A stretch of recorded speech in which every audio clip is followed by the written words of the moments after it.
Okay, very good morning. Very good morning, ladies and gentlemen.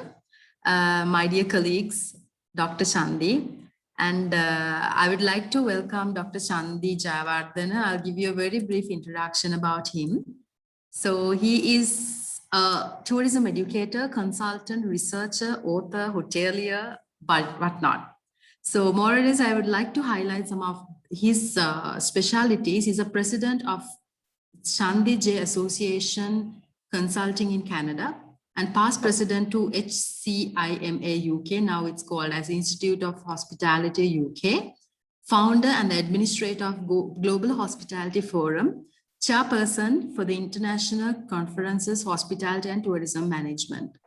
So we have we are so privileged to be students of you, as well as there are few participants from the outside as well. I would like to cordially invite all of you all to this wonderful webinar series.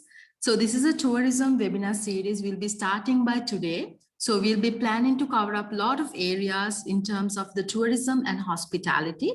So we'll be starting with the rebuilding of tourism, innovation, tourism and hospitality, new dimension in the tourism and hotel industry, hotel management, and best practices in food and beverage management. And finally, we'll be talking about the understanding of the people.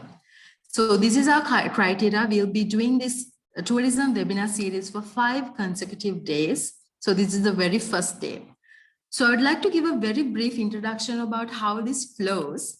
So at the very beginning, I must say this is a 2-hour webinar program. So the first 40 minutes, we'll be discussing about some of the questions.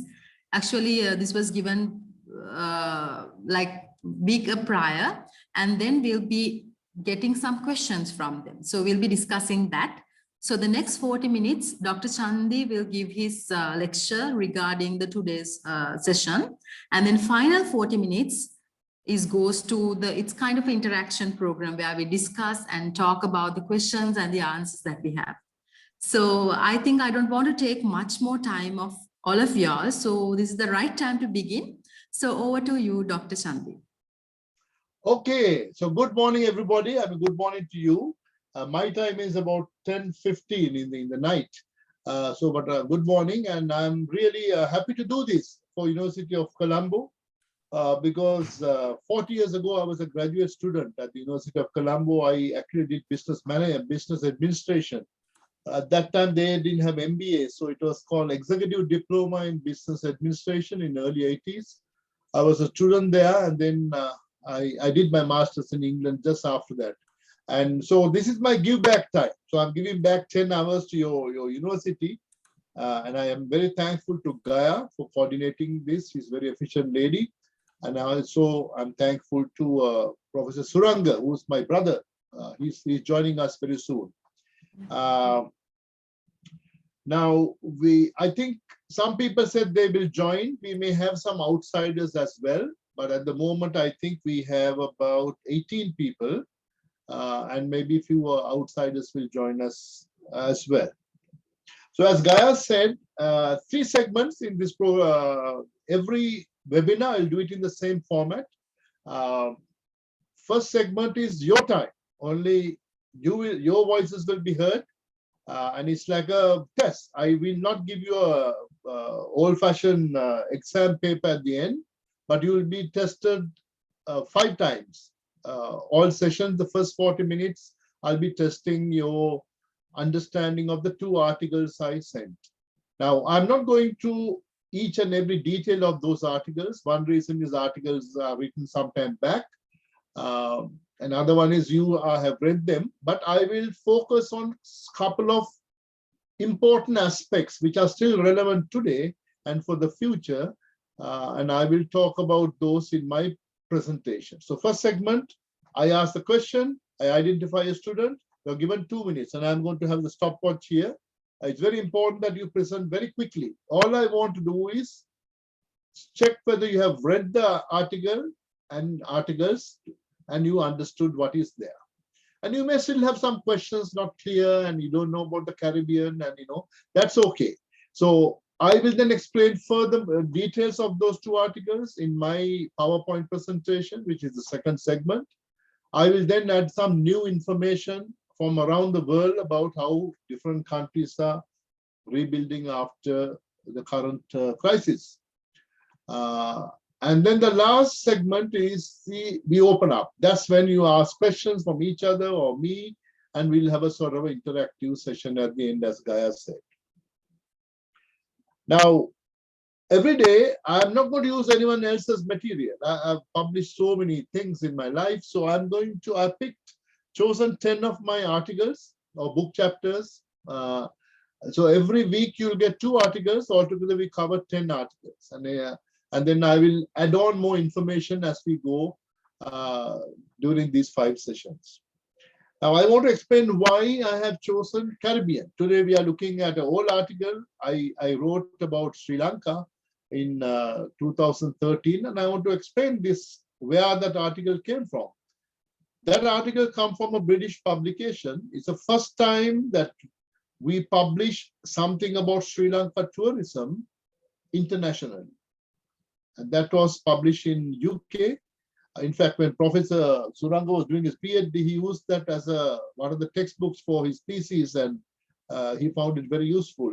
So what I did was in 2013, I put a team, I think it was 17 top tourism brains in Sri Lanka at that time, including my former boss, HMS Samarayaka, who was the chairman of Tourist Board at that time.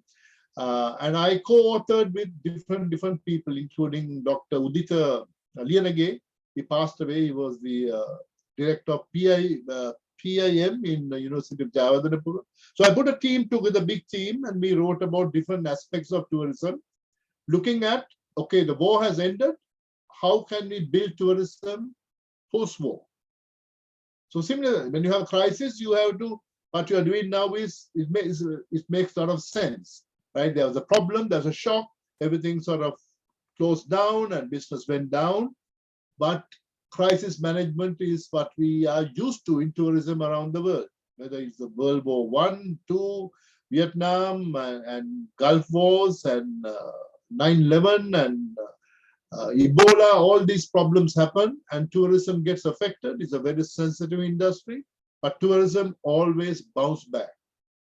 And I predict that by 2023, we will have a good time in progressing worldwide tourism, but with some changes, some differences. When something happens like COVID-19 and the pandemic, we have to learn from that and be prepared for the future. So I want to explain why today's 2 articles. So one is old, 2013, looking at Sri Lanka tourism. But I also give a snapshot of what happened. If you look at that book, I think you have access for that in your library as an e-book. What happens in 1964 when tourism started in Sri Lanka, and then up to that it grew gradually up to 1983, and then the war started. It went down, ceasefire, it came up, up and down. I used to work in the tourism hospitality industry in Sri Lanka at that time, and then of course things boomed after 2009.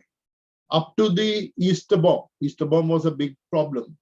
A lot of lives were lost, and also it affected tourism. And then, of course, on top of that came the pandemic. So what I'm trying to do today with that article, 2013, I made some predictions with my team of scholars, Sri Lankan tourism colleagues, and we predicted certain things. And whether it is those were achieved in 2019. And then what are the lessons we can learn? So that's why the first article I sent you, that article is a summary of that entire book, the Journal on Sri Lanka Tourism. So that's my conclusion paper. It summarizes all the other articles. And if you're interested in any of those concepts, you can check it in your e-library and read those articles as well. The second one, why I chose that, Caribbean is my second home. I lived in the Caribbean for 10 years. I did some work. I was a university professor in Guyana, then I was a senior lecturer in Jamaica. I managed 3 5-star hotels in the Caribbean. So I know Caribbean very well, and I've written 6 books on Caribbean tourism. So I actually know about Caribbean. I used to know about Caribbean more than Sri Lanka because I was involved. I developed the first master's degree in tourism in that region in 1998. We started in 1999. So I have a lot of experience, and other reason why Caribbean is important. Most Sri Lankans don't go to the Caribbean. Caribbean is the most tourism dependent region in the world. When I say region, it's 33 countries. And also, they are very mature tourist destinations, right? They attract, in year 2019, they attracted 32 million tourists. So no comparison, you can't compare. Sri Lanka is a, compared to the Caribbean, is a very sort of a young destination, right? Caribbean has been there forever, and it has, so it's just a big tourist attraction. That number of 32 or 33 million tourist arrivals went down to 11 million last year. So, I mean, they still got, not last year, 2020, they still got 11 million, which is quite interesting. It is also, they attract about 50% of the cruise passengers from UOC. That's a huge market. So not that all the 33 countries are really big in tourism, most of them are, and it's an amazing region. And that article, a chapter I've written is fairly long, it's 30 pages, but I try to capture some key things about Caribbean tourism. There are a lot of lessons we can learn from the Caribbean. And so I want to explain that. And what I want to do is look at those past things, what happened, what is relevant today, can we learn something from that, and look at the future. Open the window and look at the future. And you have to ask yourself, okay, this concept is nice. Can I use it in my life? Can I use it to achieve my own goals for 2030? You mentioned, some of you answered that question very well. So in education, to me, I spent 25 years as a professor and a dean. My belief is that no point learning theories if you're not going to use it in your life. That is important. Your knowledge should be practical, implementable. That is the key thing. No point just learning fancy theories written by people who have never worked in the industry. You have to understand, they have to be practical. Theories, concepts should be based on practical experience. Then they become very strong, powerful, useful, meaningful. So that's what I'm trying to instill during my 10 hours. All right, so we are now going to do our little discussion or answers to the questions. Treat this like an exam, right? Every day we'll do the same thing. And if you're not here, I won't give you marks. So what I'm going to do is I'm going to read a question, assuming that you guys are read the 2 articles and you are ready with to answer any of those 22 questions. And so I will read the one question and identify the student whom I would like to answer. You can do it in a minute, not a problem, as long as I want to see whether you understood, you read the thing. That's all, okay? But nothing more than 2 minutes. So I'm going to start with this particular question. I'll read the question. Question number 1 under Sri Lanka. All of you got the email from me, right, Gaya? Everybody got the email with the 22 questions, right? Yes, sir. Yes, sir. And then I have shared in the group as well. Right. Okay, that's good. Okay, first question. How do you broadly categorize hotel guests in the context of the environmentally friendly, sustainable operations? I call it ESO. It's one of the concepts I wrote with one of the Sri Lankan experts. That concept. I would like Gaya to go first. Answer that question. Number 1. All right, Gaya, sir. your floor. Floor is yours. Yes. Question number 1. There are 5 categories of CSOs. The first one is guests who are easy to satisfy with basic products at cheap prices and usually do not worry about the lack of ESOs. And the second one, guests who are satisfied with the good core products in hotels and usually not that worried about the lack of ESOs. Third one, the guests who are expecting basic ESOs in addition to good core products in hotels. Fourth one is the guests who are interested on experiencing good ESOs and enjoying these practices immensely. And the last and the fifth one is guests who would not easy to any hotels who do not have excellence ESOs. All right. So those are the 5 segments. Okay. Now, I'm not going to add anything comments now. I will do that during my presentation. We go to the, thank you, Gaya. That was good. Okay, Second it's my question. pleasure. Now, number 2 under Sri Lanka. So we'll finish all the 12 Sri Lankan questions first and then go to Jamaica and the Caribbean. Second question, I'll read it. Pick one of the 13 suggestions made in 2013 for human resource development in the tourism and hospitality industry and explain how that suggestion can be implemented in 2023. That's next year. So there are 13 suggestions. I don't want to hear all 13. I wrote those 13, but I want this person to pick one and explain how that suggestion can be implemented next year. I would like Sumitra to answer that.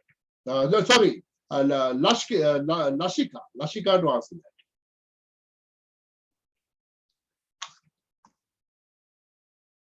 Is Lashika here? Good morning, sir. Just Good morning. how are you doing? I'm good. Okay. We are so lucky to have you here in this morning, and I would like to explain these 13 developments.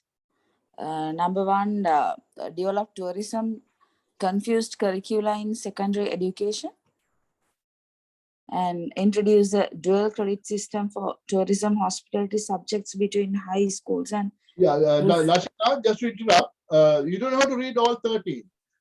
My question is, can you pick one of those 13 and explain how that particular one can be implemented next year? Yeah. So let's explain with the first one. Develop Okay, sure. tourism infused curricula in secondary education. Actually, for the moment, if we consider the secondary school level, there's no subject included right now other than what we learned as, if I say in Sinhala, it's Gruha Vidyava. So the home science. We were learning that subject from the school at the young ages, other than that, but that is also not focused the tourism industry.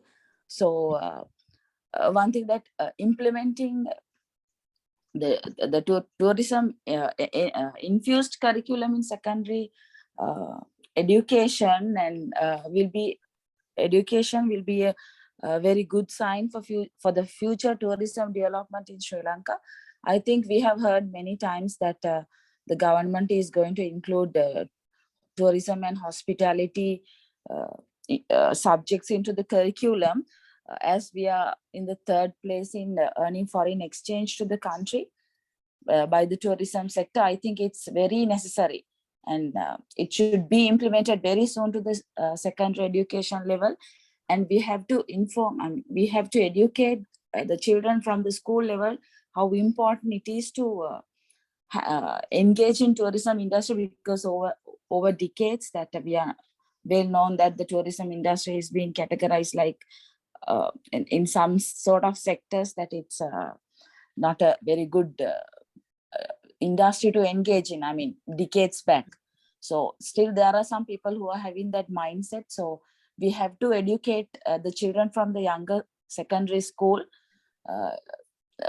to plant in their mind that it is very relevant subject and relevant industry and very important, and how important it is. And also we have to give them the education about the basics concept about the tourism industry, because the tourism industry consists, and it's not a standalone industry. And if you name another industry, it's in the tourism industry. Let's say like even a farmer or whatever the industry, if you name, it's related to the tourism industry. So we have to emphasize the importance of this of our industry since the younger age, the students in Sri Lanka.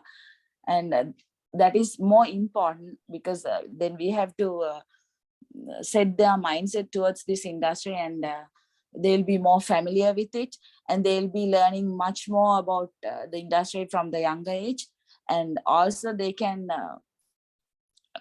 target, and they can have their mindset to have their career through the tourism industry, because for the moment we have almost understood the importance of this industry to development of our country, sir.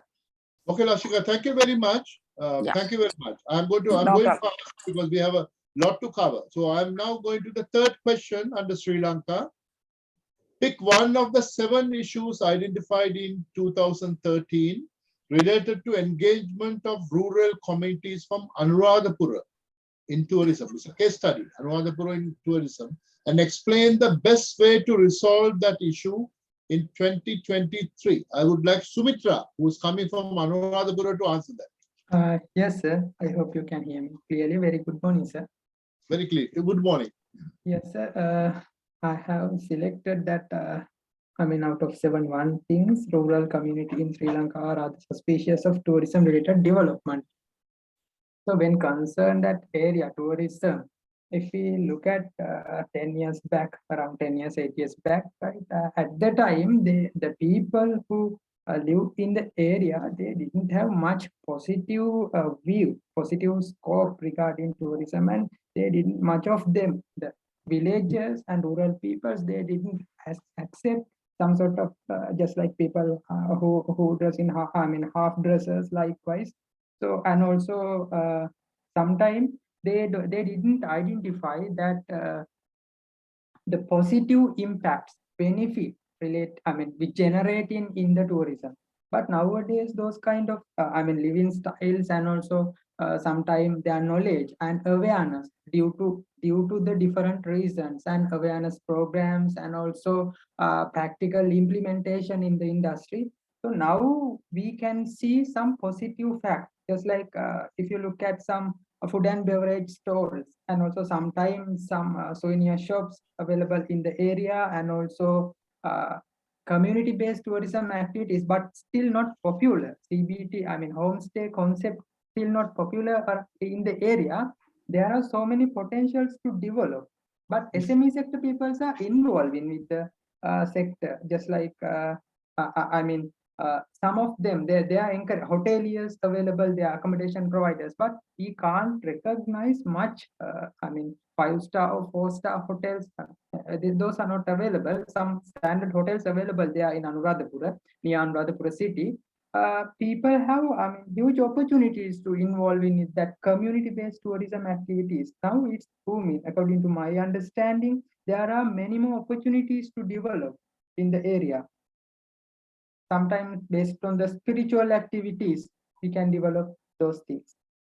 Okay, I'm going to stop you now. Your 2 minutes passed. Thank you very much, Sumitra. I hope you are happy that I pick a subject that you are familiar with.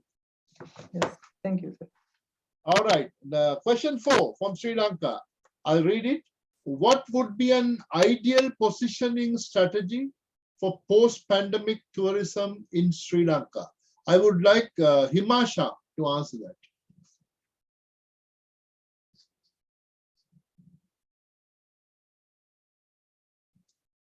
Himasha is here. Good evening, doctor. Yes, I'm here. here. Himasha is a gentleman. I thought you were a girl. Okay, Himasha Jayawardena, right? Yeah, every. Okay, Himasha, go ahead. I'm clear with the question, sir. It's a post-pandemic tourism in Sri Lanka. So I'm thinking you post-pandemic means the latest one, COVID one, sir. Am I yes. Current pandemic, yeah. Yeah. So proposal increase the tourist arrival from to 2.5 million. And no, it's not about money. The question is very clear.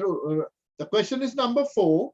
What would be an ideal positioning strategy for post-pandemic tourism in Sri Lanka? I have listed in the article 3 previous positionings, which kept on changing with the ministers, tourism minister changing. So I'm asking now in 2023, what would be a good positioning statement, and it was given in the article.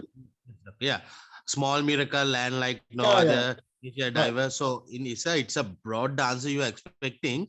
So, but from my capacity of this, we need to develop a strong brand image, which is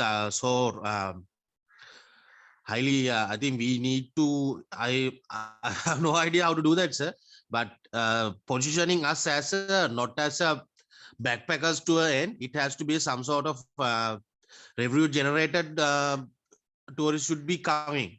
I don't expect us to be positioning ourselves like in India or in any other Asian country.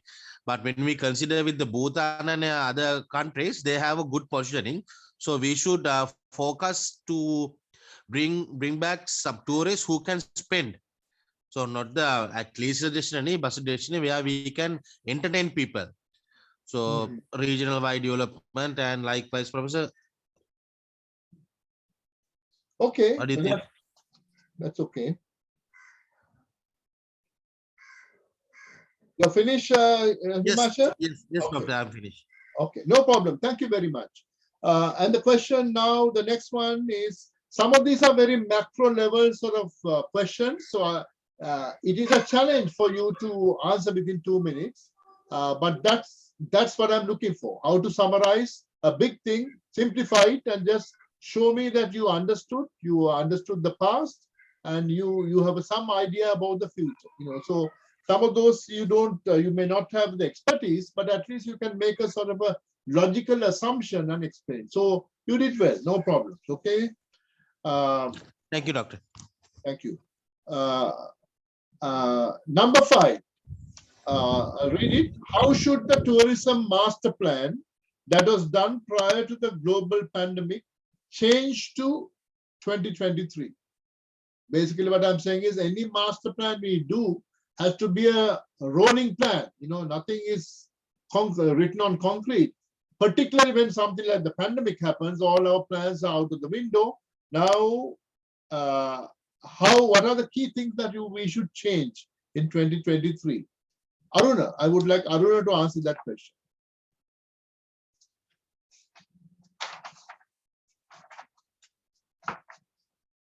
Is Aruna here? Yes, I'm here. Okay. We didn't accept, we didn't plan any kind of plan about pandemic. So we have to change health circumstances and healthy guidelines for the tourism. And when we look at PCR and other healthy guidelines, so we have to add for tourism plans. Okay.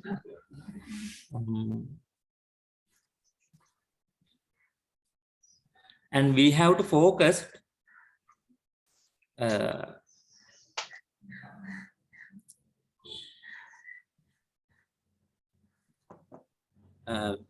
we have another pandemic situation in 2030.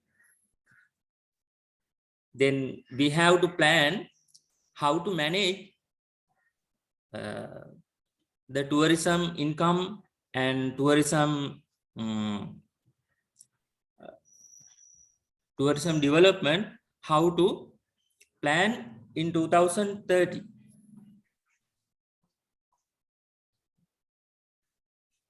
So it's so valuable focus in future. I think that include to strategic plan.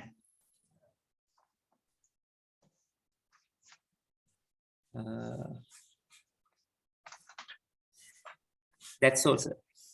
Okay, Aruna, that's good. Thank you. And now question 6. Compare and contrast percentages of 7 key tourism feeder markets in 2012 and 2019. So what I mean is that 2012 feeder markets I have listed in the article. You have read that. I want to know the actual 2019. Were they the same like India and the Middle East and European? Has it changed in 2019? So I'm not talking about prior to the pandemic, right? Whether how the predictions are realized. So I'll read that again. compare and contrast percentages of 7 key tourism feeder markets in 2012 and 2019. Sumit, I want Sumit to answer that.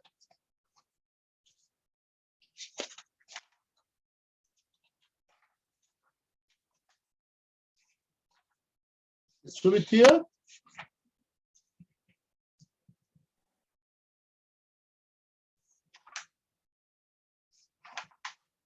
Is Sumit missing in action or here?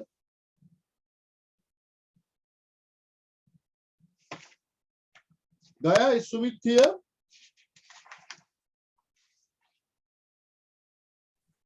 Sumit, I'll just check him. With no other,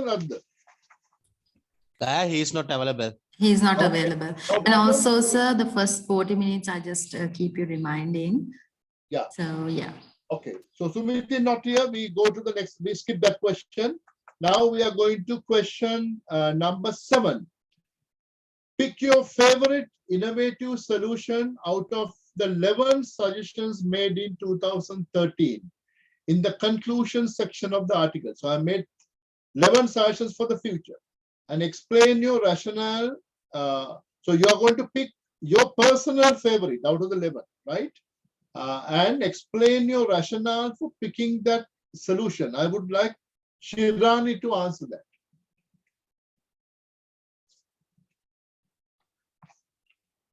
Shirani is here. Yes, sir, I'm here. Good morning to you. Hi, Shirani. Hi, sir. Sir, while you are explaining the questions, a little bit I disconnected. So I didn't catch the explanation of the question, please, sir. Oh, yeah, no problem. I'll repeat it, Shirani. Don't worry, okay? Yeah. So basically, question number 7. That's what I sent you in the email, number 7. Pick your favorite innovative solution out of the 11 suggestions made in 2013. That's actually in the conclusion section of the article, and explain your rationale for picking that solution.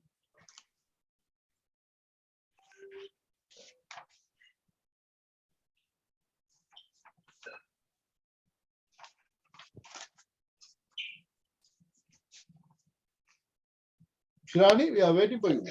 Yes, sir. Right.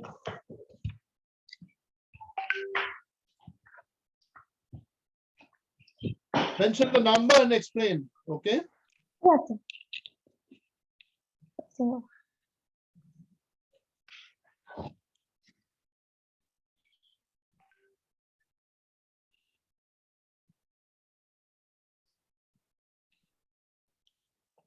sir, Okay. actually, Dr. Honest to be to say, actually, I couldn't read the article. That's why I'm a little bit confused with the answer because of last week. Actually, I couldn't work anything to in this course. So I wanted So you didn't read the article? May I read You this? didn't- Be honest, sir, I couldn't read this. Okay, no problem. For the future, everybody, all right, let me explain how it works. I have only 10 hours and I'm trying to cover a lot of material. So you reading the articles is a must. Yes, sir, now I understood. You can't answer, you can't imagine things now, right? So shall we skip you, Shirani? Yes, sir, actually, I understood what we have to do because last May 10 days I was out of the city and out of the office. Home Shirani, due to my duty. That's the reason. yeah, all right. Now I understood.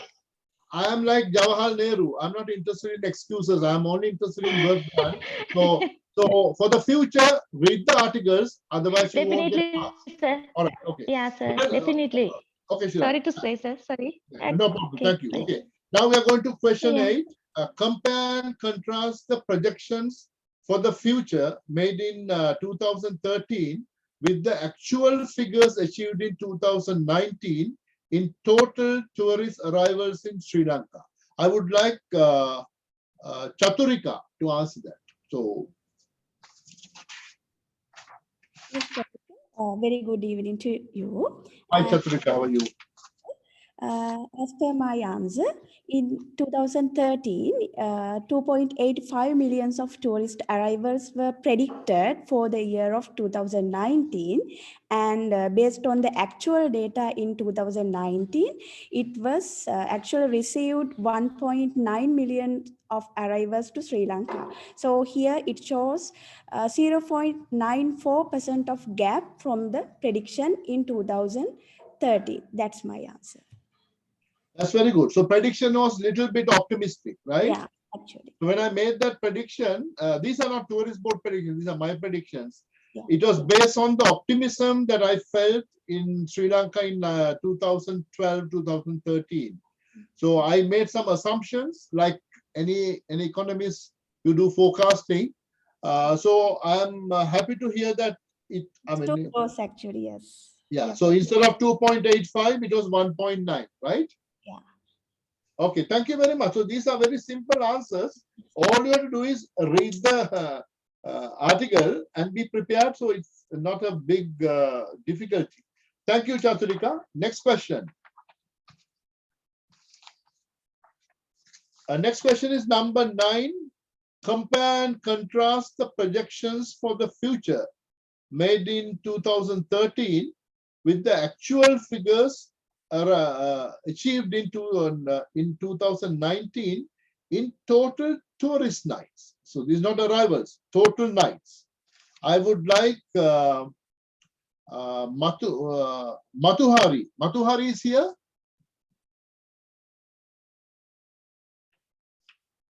Matuhari Pianvada. Is she here, Gaya? She just sent me a message, sir. She is not available. Okay, no problem. All right. Let me give that same question that I read just now.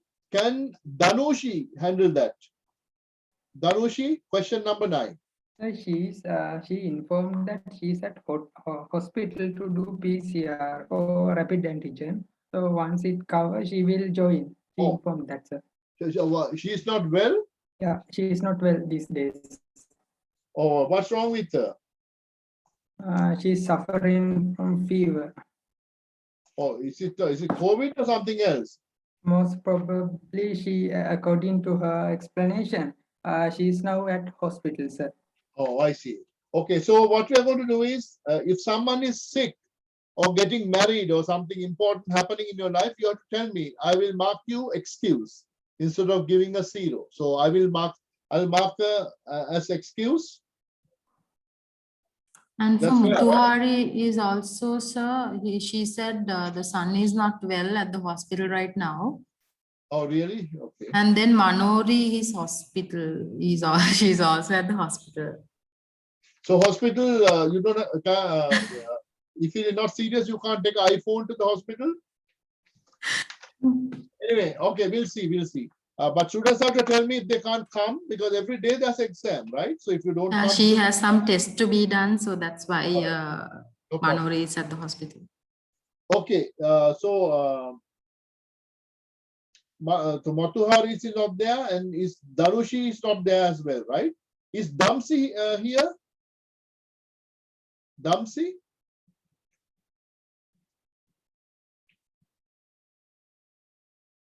Damsi Dharmaratna, are you here? She was here, sir.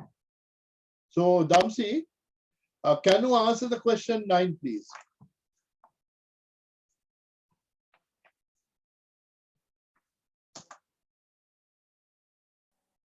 Yes, sir. She also informed that she will join me soon due to her office work. Yeah, due to that fact, she leave. Okay, I'm really not interested in the excuses. Let's go to the next person. Is Ishara here? Yes, I am here. Okay, Ishara. Ishara, can you answer question 9? You are the 4th person. Lucky you. Yeah, I will answer that, sir. So actually, you have predicted in 2013 as 19.95 gets the tourist night in millions. And it was somewhat achieved, like we had 19.90. So it's nearly achieved, but it a little bit over predicted, but almost it achieved because I think they couldn't achieve because of the Easter attack. Otherwise, they could achieve that. Yeah, that's a good. So what was the actual you said? 19.90? Zero. So that's not bad. No, I'm a good predictor there, right? Yeah, sir. Yes. All right.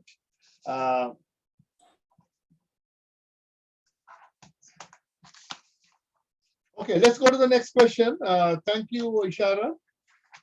So Manori is not here as well, right? Yes, Yeah, she's not there.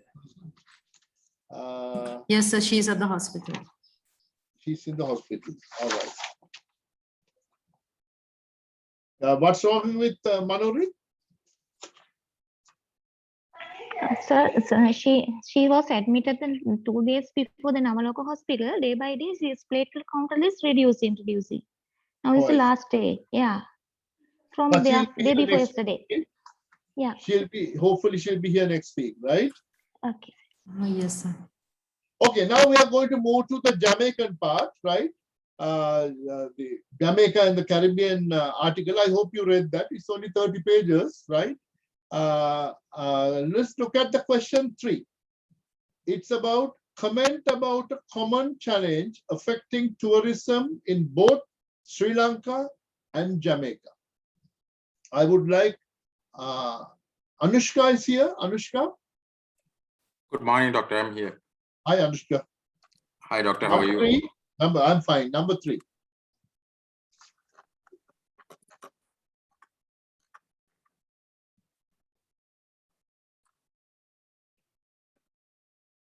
Okay, Anushka, baton. Yes, sorry.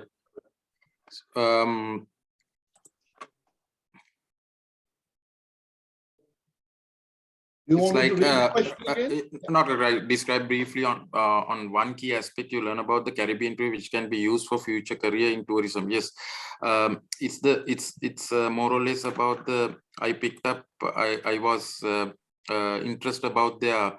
One aspect was their attitudes and how they have positioned themselves as a key tourist destination in the world, and also their sustainability programs. How they deal with the environment, how they sustain the key resources to be used in future, and how it can be an example for other tourist destinations, such as a similar environment that we as a tropical country like Sri Lanka has.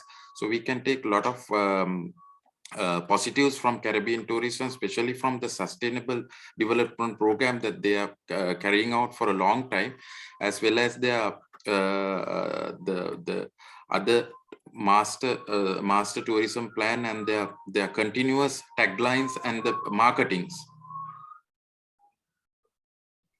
Okay. Around the world that they have been carrying out as a key destination and as a green destination, similar to Sri Lanka.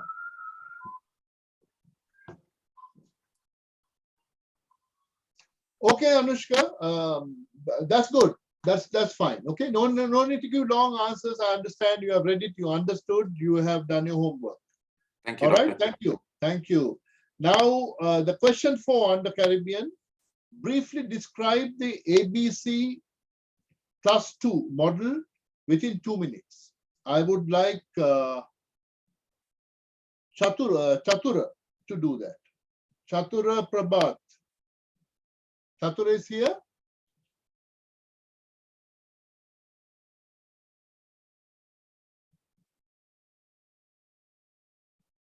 So am I to assume, Gaya, when they don't answer that he's not here? Yeah, Chatura. Missing in action, right? It's okay, right? So if Chatura is not there, I would like Teva to answer that. Is Teva here? Yes, sir. Good morning, sir. Yeah, Teva, could you answer question number 4? Sure, sir. Caribbean. Okay. It's a model for international hoteliers and tourism business operators. Normally, when a foreigner is about to come to a country, or if he is about to invest something, he will not fully agree with certain policies, beliefs, and customs in the host country. But there are something that he should definitely adhere with. So they are attitudes and aspirations, beliefs and behaviors, culture and customs. So because these things are very sensitive, and if he adhere with these things, it is something that he can avoid with any issues arising so far. So the understanding of this model helps a foreigner to fully settle and mingle with the people in that country. So this is the model, sir, ABC model. You like the model, my friend? Yes, sir. That's good. Okay, that's very good answer. Very, very good. Thank you, sir. And I see my brother is here, Professor Suranga. How are you? How are you, Professor? Thank you very much for your contribution. Highly appreciate. And Thank our you. students are really enjoy with this learning and teaching. So please accept my sincere gratitude and appreciation for your great contribution. Okay, my brother. Some of them Tustim Bhuta Vela, Samara hospital, but in the Katita, they're doing okay. All right. Thank you, brother. Me Chatura Mahapala, I think he is in not Sri Lanka, he is in Pakistan. Oh. Yeah, but others are okay. He was in Pakistan. Here. I'm listening. I think the question was given to Chatura Prabhat, sir. Yeah, Chatura Prabhat, right? Huh? Yes, you are Chatura Prabhat. No, I'm Chatura Madhapala. No, Chatura Prabhat. Chatura Prabhat, okay. But I'm very happy you are taking the active involvement of the industry students. Otherwise, okay, they used to put their login and they are disappearing. Good, good. Yeah, and as a professor, I'm very strict. So I mean, Yes. I'm a good guy, but you have to earn you have to read. I'm going to share 10 articles I have written in these 5 webinars. You have to read those articles. That's all you have to do. And come, I give the questions beforehand, 1 week before. Tomorrow you'll get another 20 questions. Come prepared to answer those. That's all. Right. So if you're in Pakistan, I'm sure Pakistan has internet, right? So you can attend the webinar. So good morning, sir. I'm Chatura Madhapala, not the Chatura Prabhat, but I was listening to the question, sir. No, wait, did you fill one of these forms for me? If you didn't fill the form to me, you're not a student in this class. No, sir, he has, at the latter part, he has sent the form. I don't have it. I have only 20.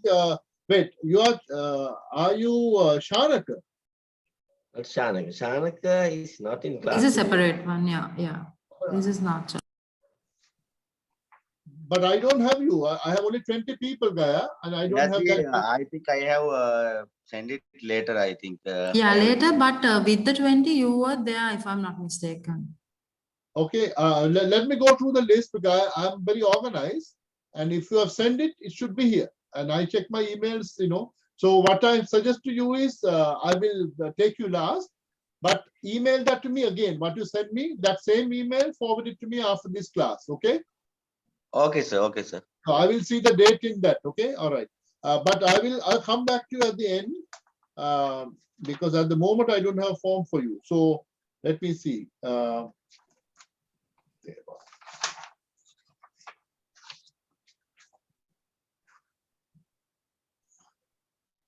So Chatura, where do you work? Do you work in the National Cooperative Council of Sri Lanka? No, actually, sir. So can you hear me? Yeah, no, I can hear you. But where do you work? So I'm an army officer. Sir. I'm presently undergoing a military training in Pakistan, but I am engaged in the tourism industry as well. Okay, Chatura. So I definitely didn't get your form. I would like you to send it just after this session, right? Like in the military, it should work. Send me the original email with the date so I will know. You can answer the question. You want to answer a particular question I asked, Chatura? So the host communities. Okay, sir. I'll answer the question, sir. Which one? Wait. Okay, then let me give you a question. I would like, Chatura, what's your rank in the army? So I'm a major, sir. You're a major. Okay, so major. Can you answer this question? Number 2 from the Caribbean. I'll read it to you. Compared to the definitions of sustainable tourism development described, can you suggest a shorter definition? Because sometimes we academics make these things very complex. Beautiful things we make very complex. I want you to give a summarized definition of sustainable tourism, which we can all understand. You can do that, Major? Yes, sir. Actually, if I come in sustainable tourism, I can suggest that not only focusing the revenue, but focusing with the environment, social, and other aspect.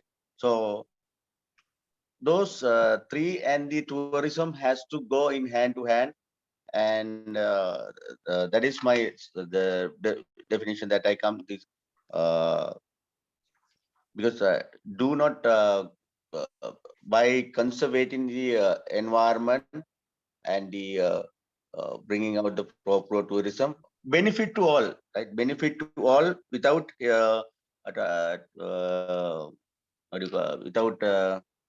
harming the environment. Okay, that's good enough. Thank you. Thank you for that. And please send me the form after the class. And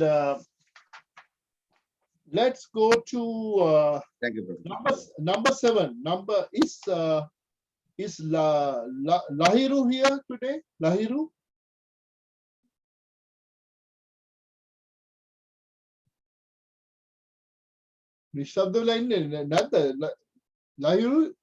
Lahiru. Gaya, is the person here? Lahiru, are you available? All right. I didn't get any message from Lahiru.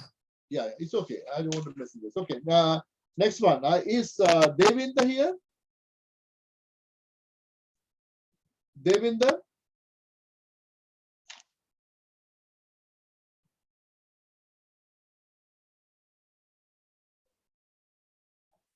So Damsi is back. Who? Damsi is back. She was having a visiting lecture, so she has given to another person and she came to the lecture. So she's here now. All right.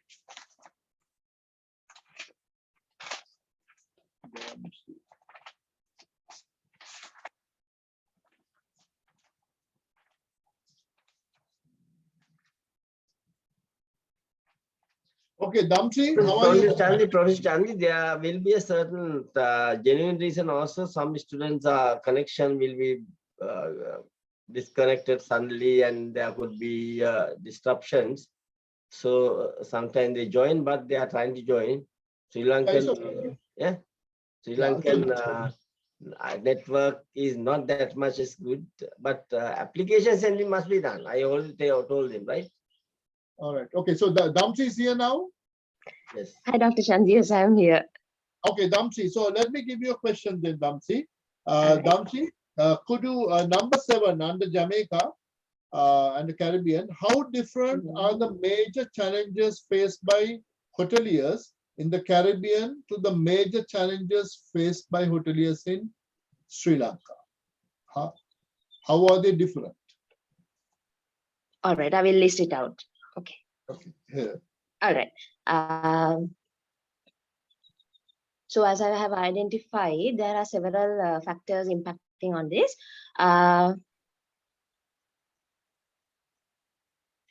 Yeah, so first one is low productivity levels, and then poor returns on investments, and also lack of quality assurance management systems in certain individual hotels, disregard to the they are registered or else unregistered establishments in Sri Lanka, and then also poor environmental management systems also can be taken under this. And then also, most importantly, attracting and then retaining good employees in the industry. So those are the factors that I can tell under that. Okay, Damsi, that's very good. You speak fast and you cover the point. Thank you. All right. Okay. Thank you so much. Thank you very much. Is Shanaka here? Shanaka? Shanaka, no. Is Fasul here?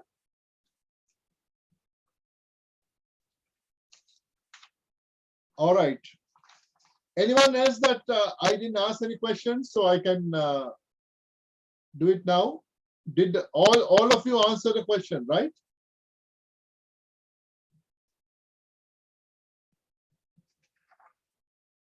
Yes, Kaya, can I go to my presentation now because we have to catch up the time? Yes, sir. Otherwise we will be running behind.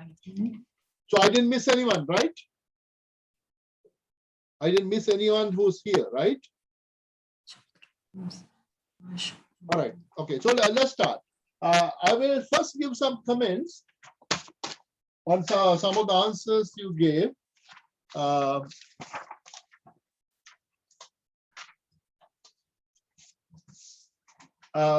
One of you talked about the dual credit system. I want to give two best practice examples from countries I lived and worked in. One is Canada, where I live now. This is I live in Canada. My daughter was thinking of going to college to do hospitality. Now, in a grade 12 advanced level, what you call advanced level, grade 12 here, she had 2 semesters of cookery, right? And she, so the high schools here have labs for that. And what happened is when I was a dean in the college system of Ontario, province of Ontario, we trained those school teachers in as chef trainers. So they were given the same curriculum 24 colleges use in Ontario, and they teach the same subject to the grade 12 students. So if my daughter decided to go to a hospitality program, she would have already got the credit for that. So that way you save some time. So that's I think is a best practice. And another one, when I lived in Jamaica for 8 years, they are very clever in this. What they do is that even from grade 6, some of the subjects, nothing to do with tourism, but same, you are doing arithmetic or math. And you count number of tourists and number of tourists. We're expecting 1,000 tourists, and then with this area we got 1,200. So as a percentage, how much has it increased? 20%. So they work out. So all the examples in the normal curriculum are given from hospitality and tourism. And I thought that is a very nice way of indirectly infusing tourism related topics in the basic curriculum, in the normally in the secondary schools. And I thought that was a good thing. So when they pass out, particularly that strategy helped us in Jamaica to recruit more female workers, because they already sort of got some interest, and they, oh my gosh, you know, this particular resort had so many tourists, and these are the special things they did. So they learned about history, geography, math, and things like this, but little bit of tourism is infused into the curriculum. I thought that was an excellent best practice. And about the gentleman who was talking about the master plan, if I'm the Director General of Tourism or the Commissioner of Tourism, I will focus now, if I work in Sri Lanka, 2023, we start new. We did all these fancy master plans before, but we didn't predict a pandemic. No one could do it, right? So now we are learning from the best practices around the world and all that. We have newer expertise. We are more resilient, and and we incorporate all that. We have to redo the master plan totally. You can't continue what we did 5 years ago or whatever. They were also rolling plans, but now we have to start from a new canvas. That's my thing. Now what I'm going to do is I'm going to touch on some of the things that we already covered. You guys covered in the 22 questions. Some of them did it very well. But let me now share screen and show a PowerPoint, adding some of those things.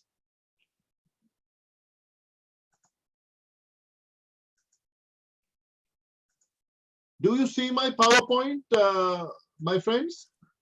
Yes, we can, sir. You see it in the whole screen? Do you still see me as well? Yeah, you All can right. see the board. All right. So, and I apologize for sounding a bit rough, but the first day I want you to understand the drill. You know, I do things differently, and then you have to do your part, and then we will all be very happy. Okay.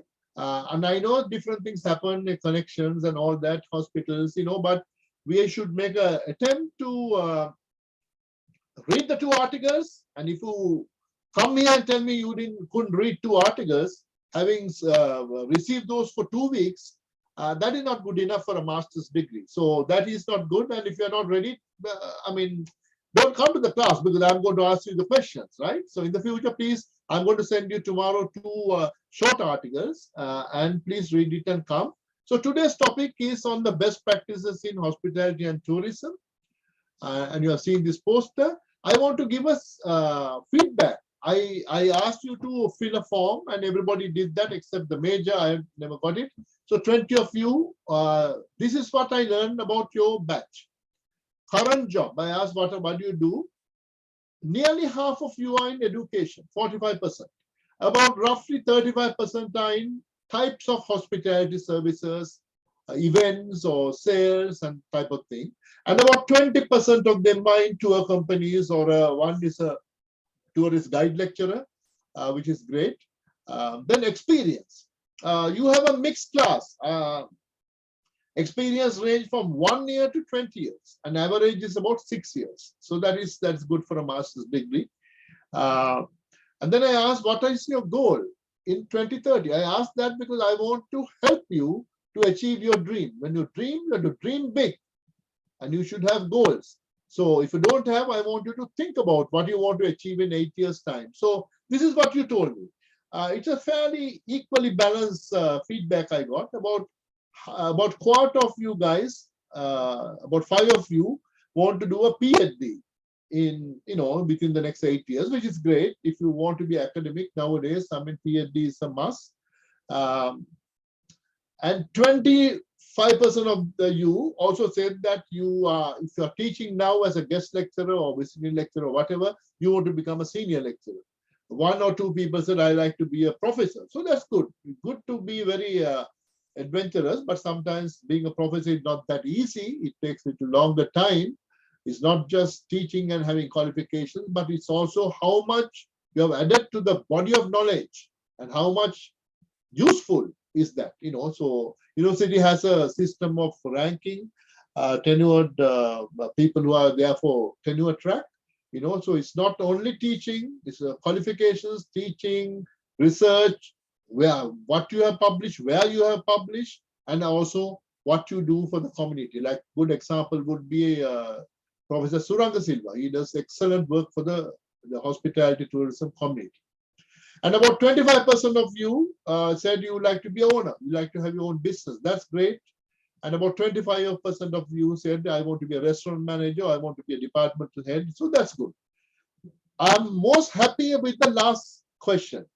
I asked, what is the main thing you wish to learn from this module? And I was happy to note 3/4 of you guys, that is about 15 of you, said that you would like to learn from the international best practices and trends in hospitality and tourism, but relate that to Sri Lanka, which makes great sense. No point learning great things happening in New York City or in Toronto or London if you can't make it applicable to our country, our culture, our industry. So this is a snapshot of what you guys told me.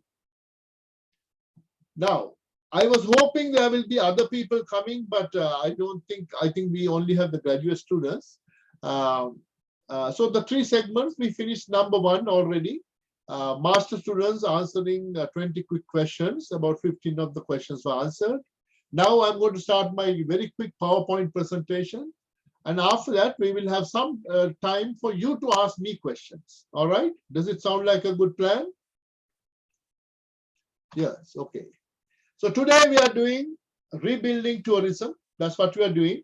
You added the word Sri Lanka there at the last minute, but I'm prepared to talk about rebuilding tourism. So here what we do is we look at the past and then present what happened to the world, and we don't have to fool anyone. What happened to the world in the last 2 years is the worst thing that happened to us as a human race in our life, actually in 102 years.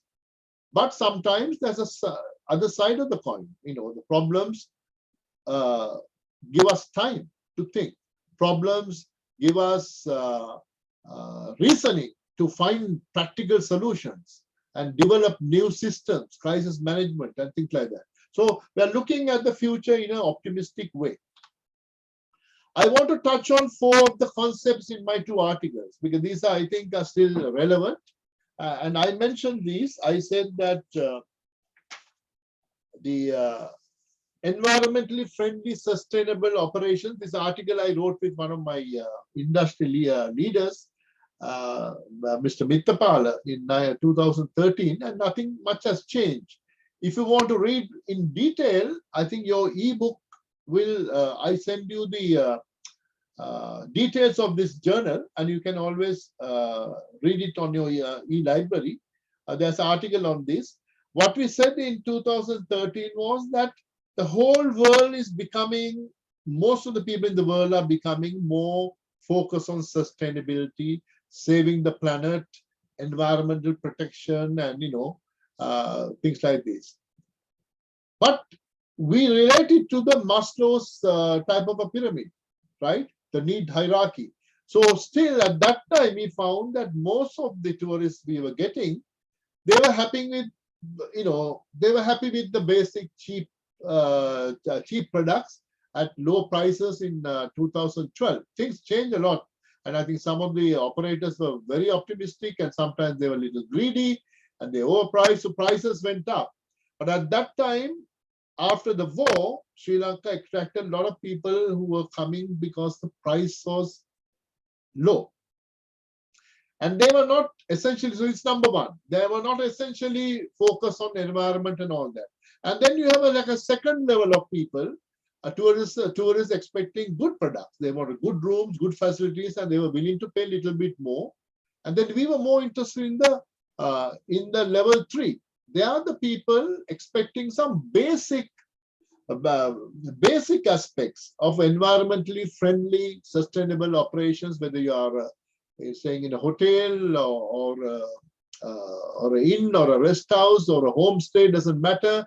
They wanted some basic things. And number 4 is getting narrower, because less and less people at that time. They were people who were experiencing and enjoying good, environmentally friendly, sustainable operations. Of course, number 5, that is the hierarchy. That's the top. They are the people who will not go to a hotel unless you have the good sustainable practices, etc. But what we predicted in this article, the movement was upward. More and more people, the younger generation, I have a teenager at home and my daughter is 22. They are far more environmentally concerned than the previous 2 generations. So as they become adults, I think this number 5 category will get bigger. So that's why it's we call it evolving tourist expectation model, and you can read about it. And I just want to mention it a little bit. Then these are some of the concepts I developed and published, so it's easy for me to talk about these. But this particular one I want to talk. When I left Sri Lanka in '94 and started to have some success in an international career, I very quickly found that I must understand the cultures that I work in very quickly. I don't have one full year. I just want to understand very quickly the attitudes and aspirations of the community, the culture and the customs and the belief systems, behavior. I may not accept all that, but I have to respect that. For example, in '94, I was asked to manage 2 hotels in South America. One was in the capital city of Guyana in Georgetown, and that was relatively easy. Most of my clients were American or British or Canadian. But I was also asked to manage an eco resort in the rainforest in the Amazon. Now there, it was a challenge for me, because the employees there had to be recruited from the village in the forest. They lived in the jungle. 90% of them had never seen a city in their life. And they also didn't trust people who came from the city. I had to win their hearts, get their support, and I quickly started learning their attitudes, their belief systems. They are sort of worshipping trees, the different rituals, all that. That was very important as an international hotelier for me to be successful. But important thing is the middle part, my adaptability. I had to change my attitude, how I think about people very quickly. Now, this becomes very complex. What the summary of the article says is that I had to understand my host community. When I say host community, these are people who own the hotels I manage, and the host community, people who work in the hotel, and we had a tour company as well, and the people who are indirectly benefiting from the industry. They can be the suppliers, the fishermen, and all that. They had a concern about tourism. Then I found there's another group whom I call other. They had nothing to do with tourism, but they were concerned about tourism. These are priests, monks, and Guyana is a very multinational country like Sri Lanka. There are mosques, and about 1/3 of the population are Hindus. There are Koils, and they are concerned about tourism as well. So I had to listen to them. I want to make sure that we don't have too many problems with different subsectors of the host community. Then I'll give another example. I had to also understand the ABC of the customers who were coming there. Because leaving Sri Lanka, before that I was managing Mount Lavinia Hotel for 3 years. And suddenly I come to South America. Most of my clientele, they come from USA. I used to host President Carter, the former president of USA. So I had to understand the American tourists, their attitudes, aspirations, beliefs, behaviors, customs, cultures. I had to understand and go with the flow. I had to be one of them. Understand? So that's why I wrote this piece. It's a very practical piece, and it was very relevant to me, and it helped me to be successful in what I was doing as an international hotelier at that time. For example, in Jamaica, I just counted today, just before we started this, tourism business operators. I was involved with 7 organizations, 7 professional trade associations when I was general manager of the main hotel in the capital city of Jamaica. And that I had to do that to understand the ABC of the committee. So this was one organization called Caribbean Tourist Organization, 32 countries, all the tourism ministries formed that body, and I was a member of that. Then there was another one for business. It was called Caribbean Hotel Association. Very powerful. There are 32 corporate members. They were the not tourist boards, but the professional, like the Tourist Hotels Association of Sri Lanka. That type of body. Each of these 32 countries, those associations were members of that body. I have to understand that culture. Then I was a member of the Jamaica Hotel and Tourist Association, and they were predominantly Jamaicans. Then I was a director of the Skoll Club, which is a French tour company, tour association, and I had to do this PR. I was also a office bearer of Chandi Chain. Chain is for food and beverage people. It's a French organization. Then I set up an organization called Institute of Hospitality Jamaica chapter. Then I was also the president of another body called CHOCS, Caribbean Hotel Schools Heads Organization. So 7 organizations. Now, if you are international, if you are managing the rest of your life in Sri Lanka, that's different. But the moment you go international, you have to blend with the population, the host, your peers, everybody. So ABC was written for such people, but I just want to give a little bit extra information. You guys are doing a master's in tourism economics. This is an economic model I developed long time ago, I think 98, 23 years old. But this is, I know it has, I just photographed this thing. I couldn't find my original article. Can you read this? You guys, is it clear? Gaya? Yes, sir, it's clear. It's clear. Okay, let me explain in a nutshell. In Sri Lanka, Jamaica, everywhere I found, when the Prime Minister or the President or Minister of Tourism give a speech, they talk about tourist arrivals. All about tourist arrivals. You know, at that time, Jamaica had 1.2 million. This is in 98. So they were 1.2, we want to get 2 million. And I was thinking, why are we talking about tourist arrivals? That may mean something else, right? If you run a business, tell me, what do you talk? How do you define the success, economic success of a business? If you're running John Keel's or Atkins Spence or whatever, hotels, do you look at the top line, the revenue, Bottom or line. the bottom line, net Bottom profit? line. How do you look at it? Bottom line. And in tourism, we are always looking at the top line. You know, it doesn't mean a thing, the number of arrivals. No, it is not the measurement criteria. If you understand basic economics, no. But I put it there. So I said, okay, I tested this for 4 of the 32 countries in the Caribbean. So Antigua, Aruba, Jamaica, St. Lucia. In terms of tourist arrivals, Antigua is a small country with about 65,000 people. So they were getting, little under 250,000. Aruba has only 100,000 people in Aruba. It's a Dutch Caribbean country. They were attracting at that time 647,000. Now it's more than 1 million. So they were getting 10 times tourists compared to the citizens. Then Jamaica, of course, Jamaica has about now about 3 million people. So it's about 1/5 of the size of Sri Lanka. But they were the kingpin. They were getting 1.2 million. St. Lucia, another small country. So based on that line, tourist arrivals, the best performer is which country?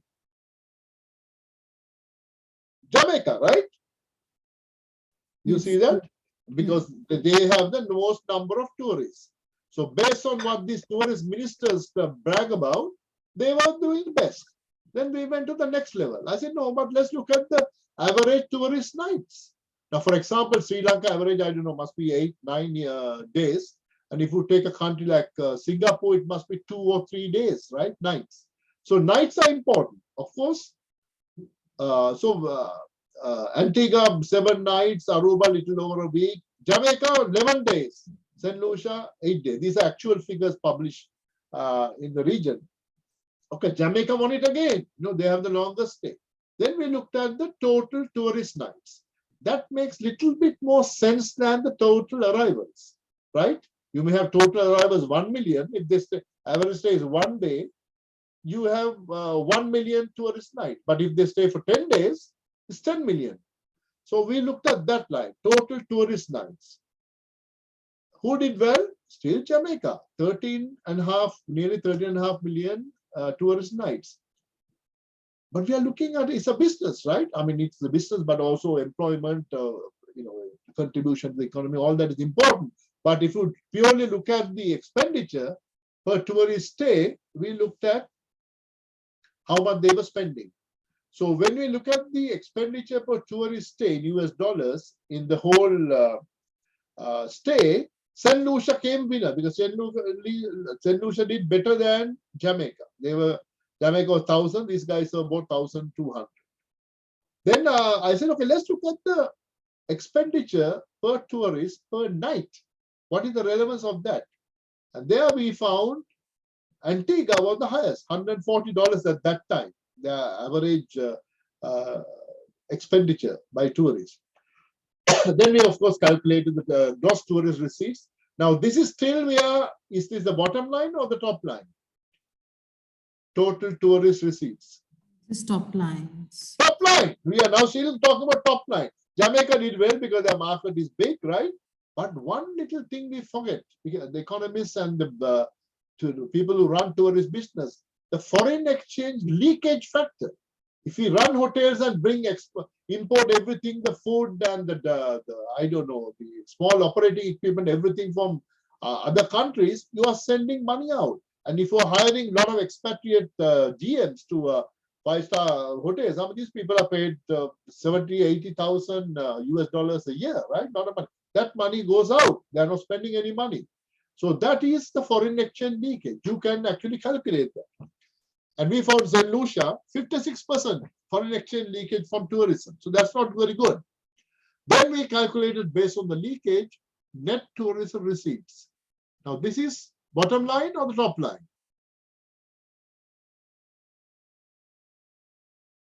That's the bottom line, right? We calculated how much we got total money and how much were leaked out of the economy to other countries. And this is the balance. Jamaica was still doing very well, right? Jamaica was the best there. Then we looked at, okay, a small country like Aruba making a lot of money, and Jamaica with 3 million, 2.5 million people making a lot of money, it's relative to the people. Look at the population, right? And then I said, let's calculate this per capita. Per capita, what's the thing? And then per capita net tourist receipts. Based on that, we found Jamaica did the worst. $281 per person population. So now you can see how the roles change. You can apply this in Asian tourist destinations as well.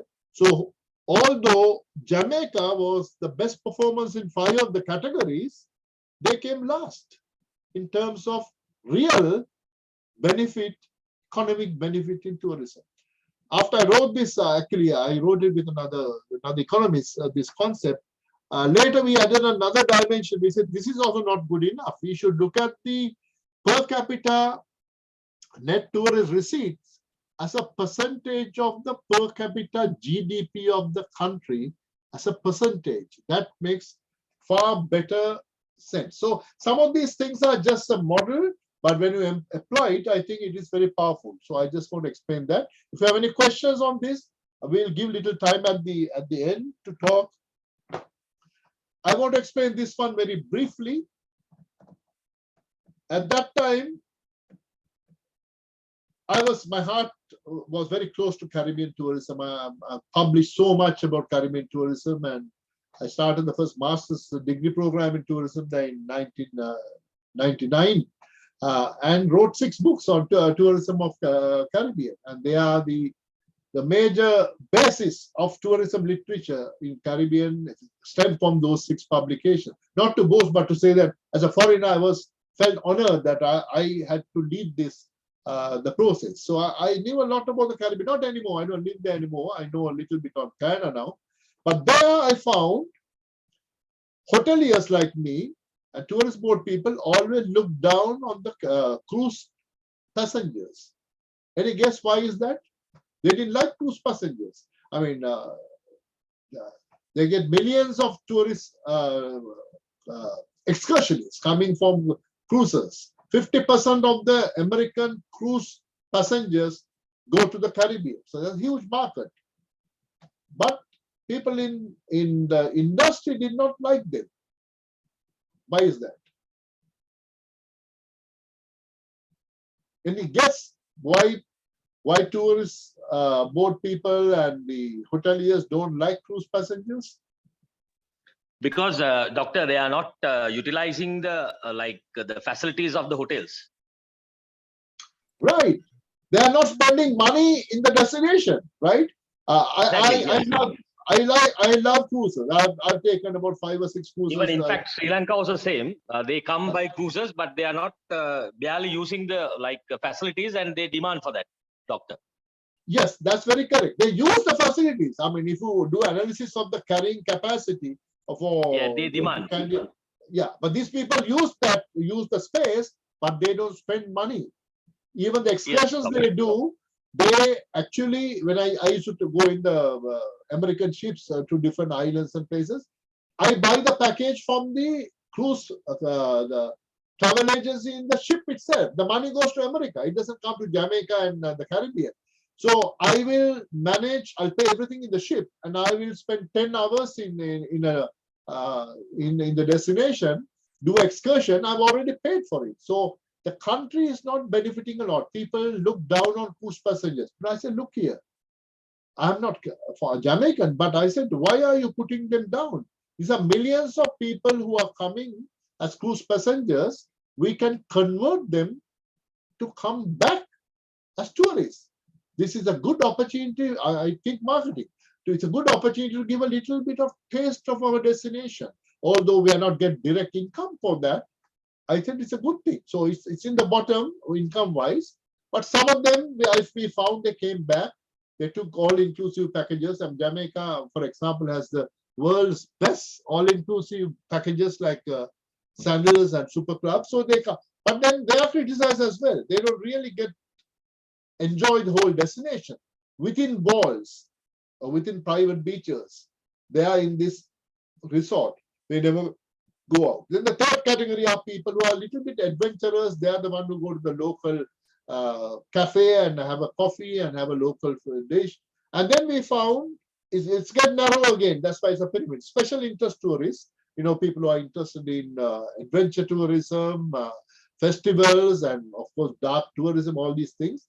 And then you find a very small percentage who are hardcore eco-tourists. We of course label these people, if they stay in an eco resort, but I used to meet the real eco-tourists in Amazon, in South America. These people are different. It's like a religion for them. They believe the environment has to be protected. I'll give you an example. One day, the Amerindians are like our Vedas. Captain told me, sir, I had to break these ant hills around the cottages in the eco resort. So I don't know. I said, why? He said, because the snakes go into the anthill, and that is dangerous. So I said, okay, break them. And then I had a problem with this hardcore eco-tourist. He is staying in the resort. This is a real eco resort. It has no electricity, no hot water. It's in the middle of the forest, and the forest is festered with snakes, etc. So we had to protect the guests. But they said, no, you don't break the anthill. We come to an authentic eco resort because we like the nature the way it is. So they are and these people are more educated, they are more rich, spend more money. So it's a pyramid that way. So that is a segmentation. And I will let you ask questions at the end. Let me talk about the present now. I spoke a lot about the past with a purpose, because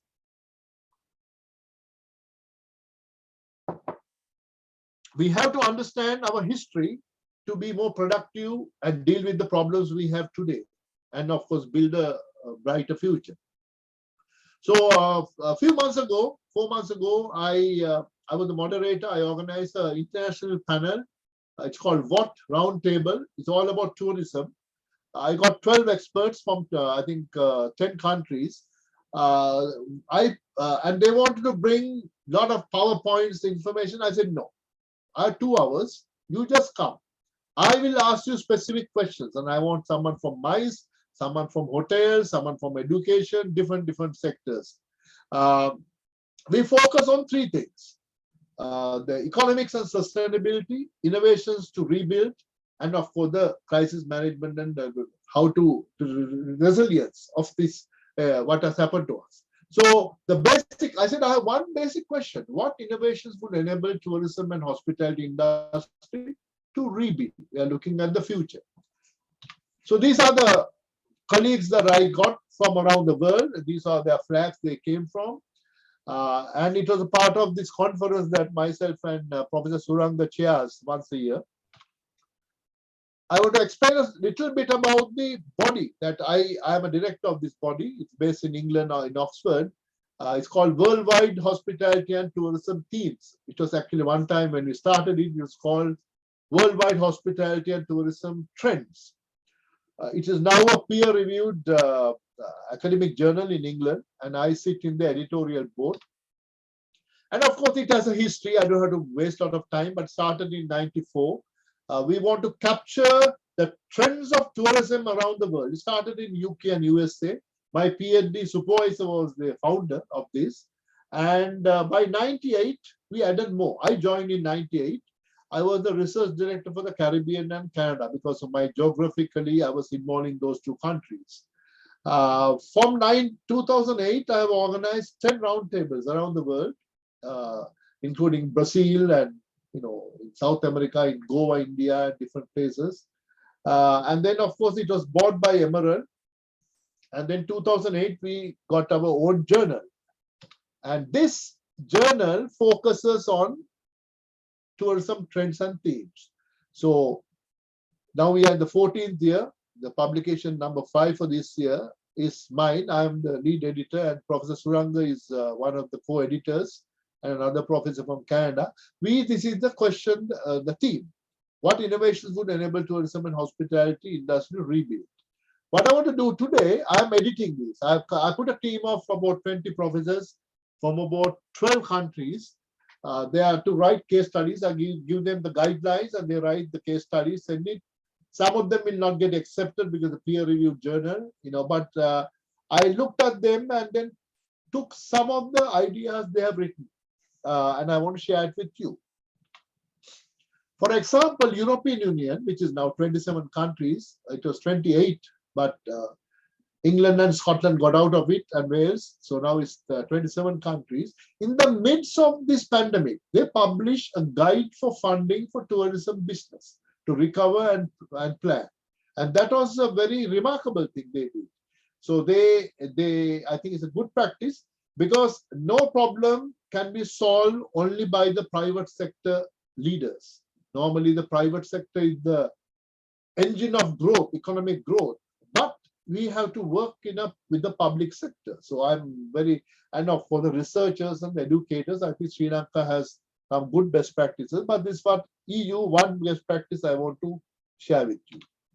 North America, I'm a co-author of this article, just 3 countries in North America, if you don't count the Caribbean 32 countries. So basically US, and then Canada and Mexico. In this continent, we found some of the best practices. In a nutshell, we feel that they need a very effective communication strategy to provide reassurance that each hospital entity is safe and low risk leisure time environment. This industry is really affected in North America, particularly the restaurant sector. And also we feel that worldwide, the trend is now towards domestic tourism. Before going back to the international tourism, get big numbers, that you test it with the domestic tourism. And another trend we found in North America, they reduce the customer touch points, of course, by automation and self-service, etc. And for the future, we are suggesting in this article, embrace AI. And this will assist in forecasting now as well as future when we reopen in a big way, and also get ready for the, you never know, the next wave can come next winter. We don't know. Guyana, which is my second home, I lived here for 2 years, is a poor country with 90% of the country, it's the size of United Kingdom. 90% of the country, it's a virgin Amazon, right? And this is Kaitu Falls. I used to take tourists there. Kaitu Falls, just to give you an idea, no one knows in the world. I mean, very few people know, very few people have been there. Only way to go to Kaitu tours is go in a small plane which can take 6 passengers. So they don't have the sort of accessibility that easy. Kaitu Falls is double the height of Niagara Falls, which is around my backyard here, Niagara Falls. This is double the size, but no one knows.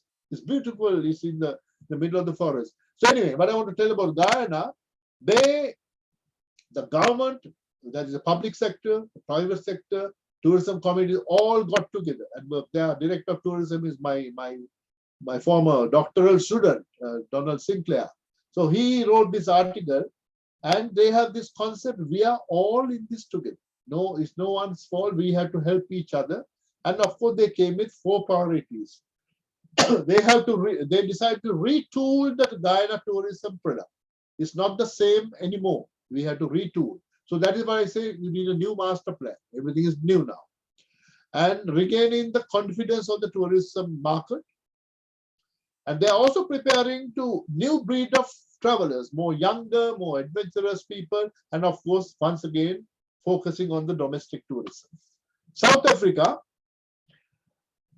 their paper talks about simply promoting more domestic tourism, but they're also talking, it's a continent with 50 countries, right? 51 countries in Africa, do more transnational tourism, that means between 2 countries.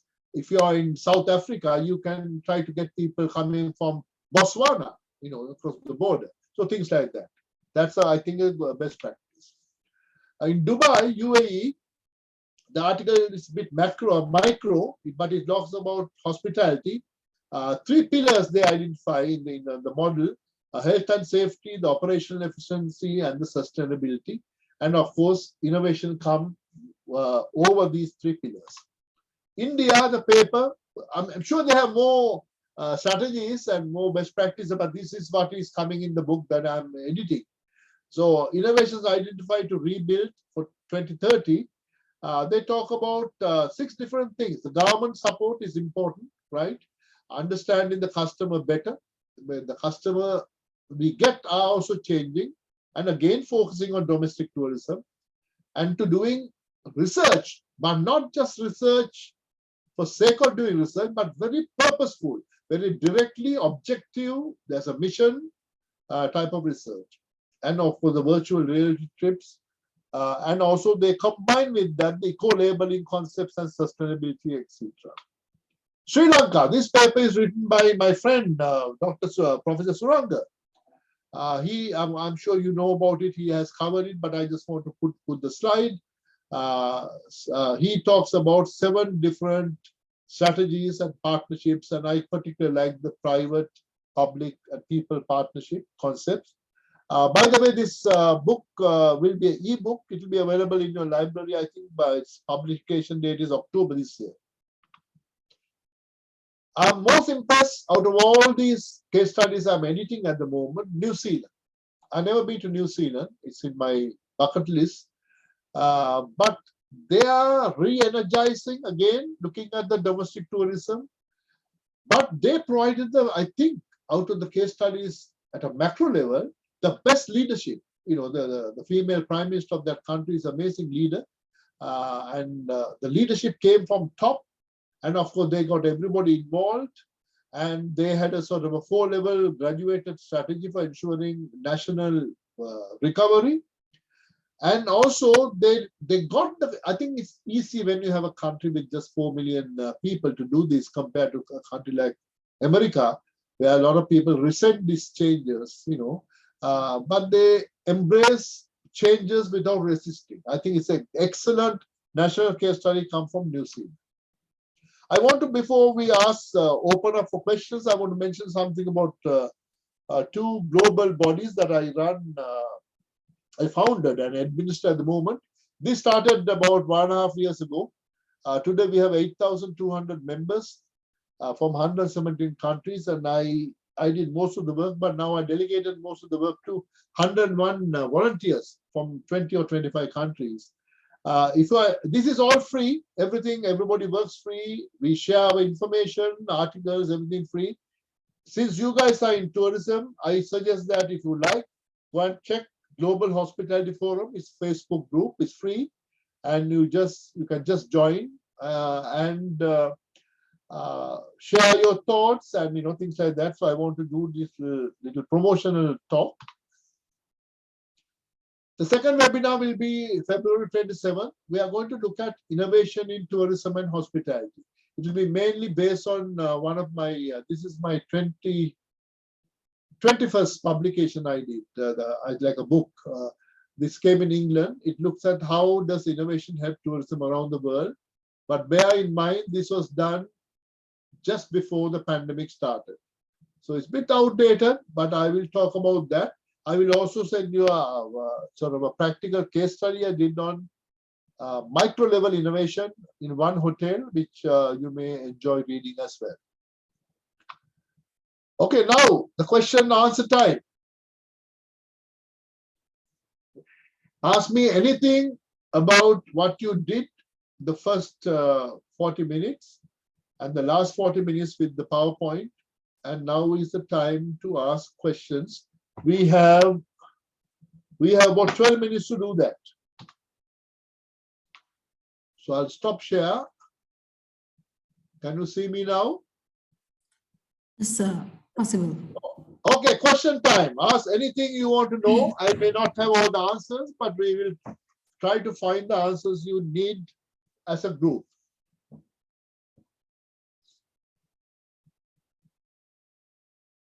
Don't feel shy. Yes, doctor, this is Gayathri. This is kind of this is one of my opinion as well as kind of a thing that I wanted to clarify in terms of as a destination or a country. So you were mentioning about the bottom line and the top line. So as a country, what is the most the suitable thing that we have to think of the bottom line of the country, or else, for example, the arrivals to the country, or else we have to consider what we are gaining, like not the how many people who visit the country, but as a whole, even though our average spending capacity is high, then we can gain a lot of money or the income from them. So what is your opinion on that? My opinion is that what I wrote 23 years ago, I still believe that. That's the best way to analyze. A lot of people don't do that, but that's the best way to analyze how well Sri Lanka is doing compared to SAARC, other SAARC countries. You can do that for SAARC very easily because all these figures are published. So basically, I mean, top line is important, and politicians always talk about millions coming, but that is meaningless if you don't have a system of analyzing and coming to the bottom line. And bottom line is also not enough. You have to, what I say is, you have to look at it as a per capita. What is the net contribution tourism is making to our country? And then you can take it further, look at it as a percentage of the per capita GDP of the country. That will give you a very meaningful snapshot. So that's a practical way to look at it, in my view. And I still believe that's the best way to do it. Most people don't do that. But when you're doing a master's program, important thing is think outside the box. You're learning a lot of theories and concepts and things, but think outside the box. Can I create something more meaningful? So that is an attempt to achieve that. So I believe top lines are important. I mean, like if you can, brag about the millions and all that, but the bottom line, and you go further than the bottom line by looking at the per capita. Per capita is important because if you say United States of America with 335 million people got $1 million more this year, that doesn't mean a thing. That is like a little few drops, right? Yeah. But if that happened in a country like, say, Bhutan, with less than 1 million, that money is lot. That's why the per capita GDP becomes important. You look at it in a percentage. Yes, sir. Thank you so much. Thank you. What's your name? This is Gayathri. Gayathri, Gaya, okay. Any other questions, my friends? I know it's early morning on Sunday. I had to go to bed, but you guys have the whole day ahead of you. Doctor, actually, I'm Chatura here. So yes, you are the major for Pakistan, right? Yes. Okay. Sir, actually, I'm reading these days about the adventure tourism, and I'm going through the other countries how they have it. But in Sri Lankan, when I go through the documents, there are not much emphasis given on this aspect. But with the geography of our country, it's also I think it's very much possible to conduct with that. So can you kindly give your opinion on this? I think this is not pertinent to the lecture conducted now, but in this segment, how you visualize on this? So your question, is it about the pot concept or something else? So if you are going to develop to adventure tourism in Sri Lanka, how you see the possibilities, sir? Okay, so develop tourism in general or something specific, the special interest tourism? I didn't hear you very clear. Sir, it's about adventure tourism, sir. Oh, adventure tourism, right? Okay.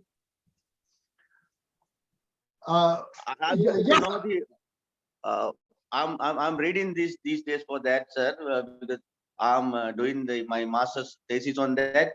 So how you visualize the possibilities in Sri Lanka with the geography of Sri Lanka, how it will be possible? I think Sri Lanka has great potential for that aspect of special interest tourism because of our, you don't get many compact countries like Sri Lanka, like within a small area, you have all these mountains and hills and the beautiful sea. So we are blessed with, we can be an excellent adventure tourism destination. I don't know whether the Tourist Board Master Plan includes that, but I personally feel that you'll have a lot of potential. But I have gone through some SLTDA reports, but in that the purpose of visits, they have not given any thought for the adventure tourism. Even only the sports is included. It's only the 0.2% of the purpose of the visit for the sports, but it's not coming under the adventure tourism as well. So as expert, why we haven't given much thought on that, sir? Because the potential is there. We have not explored. We have untapped the. I don't know. I mean, I left Sri Lanka 27 years ago, so I come there as a tourist. So I'm not expert about Sri Lanka. I had some expertise in 2013 when I wrote the book, but I can give you some general advice. I used to supervise so many PhD and doctorate theses. When you write a thesis, when you pick a topic, I'm sure you get advice from Professor Surang and other academics there, but always find a subject. Three things are important to me. One is you do some research in an area that you have a great passion on, right? Something that you want to get into that business, or that is going to help you in your future career, that helps you to realize your dream. So that is a very important thing. The personal, don't do a thesis just because some person tells do this. No one has done this research. So I think the personal touch should be the passion. Number two, you have to find a topic which is not over researched in the past. Understand? Everybody else has done that. Then it's boring. You are not adding. The whole idea of at a master's level, I mean, at a PhD level is much higher, but at the master's level, you are trying to still find something meaningful to you, but also add to the body of, make a meaningful contribution to the body of knowledge. That's what you're trying to do, right? Yes. So don't pick a topic which is under research or over research. Because if you're under research, like what you are telling me, nothing is happening, none of the reports cover it, and then you will have a sort of a block there. So then you have to change the mix of your research methodology to more on one-on-one or elite interviews and things like that, because there are not many published work. So that you'll have a problem with that. So you have to pick a topic that you have not too much of research, not too less, and also a topic that is personally beneficial to you. I think that is a win-win formula. But otherwise, your question specifically, I'm not an expert to give you advice on that. When compared to the Caribbean region, how they are? Caribbean is, you can't compare Caribbean to Sri Lanka. Caribbean gets 33 million tourists, right? It's a huge destination, but 32 countries. So that's some tiny countries. The only large country in the Caribbean is Cuba. Cuba is double the size of Sri Lanka with about 11 million, 12 million people. So Caribbean gives different diversity to tourism compared to Sri Lanka. And I've been to 29 of those countries because it has the Dutch Caribbean, 6 countries, 5 French Caribbean countries, which is part of France actually. Then about 16 Caribbean countries speak English. Then you have about 5, 6, 7 Spanish speaking. So each country has a different, it's a very interesting product. You can't compare this whole region, most tourism dependent region in the world, to Sri Lanka. There's no comparison. That they are mature, they were in tourism in 50s, and I'm actually supposed to do some consulting in Puerto Rico. Puerto Rico in about 2-3 months' time, and if I do that, I'll share that experience with you. But it provides a lot of adventure tourism. For example, I lived in Guyana, and if you think of adventure tourism, Sri Lanka is nothing compared to the Amazon. Amazon is the greatest rainforest in the world. 50% of South America is Amazon. So that is a different ball game altogether. But Sri Lanka has a little bit of everything. the mountains and everything. And so we have a lot of options for adventure tourism. But as you say, if people are not thought about it, maybe you should start interviewing people, but try to get into an area that has a personal touch, useful for you, has some research done before you, and not over research. So I think you have picked an area that is hardly done any research, but then if you feel that you can make a contribution to the body of knowledge, go for it, Major. That's all I can tell you. Thank you very much, Professor, and I'm looking forward to talk to you regarding this in future, because I need some inputs from you, sir. I make a living out of tourism consulting, so I may send you a big bill. Okay, Major? Thank you, sir. Okay, so my friends, I'm going to stop now. Let me give you one advice 1 minute, before I doctor. hand over. Yes. Yes. Yes, Doctor, if you can give me 1 minute. Yes. We see less potential in cruise line operation being an island. So we find less cruise lines coming to Sri Lanka, doctor. So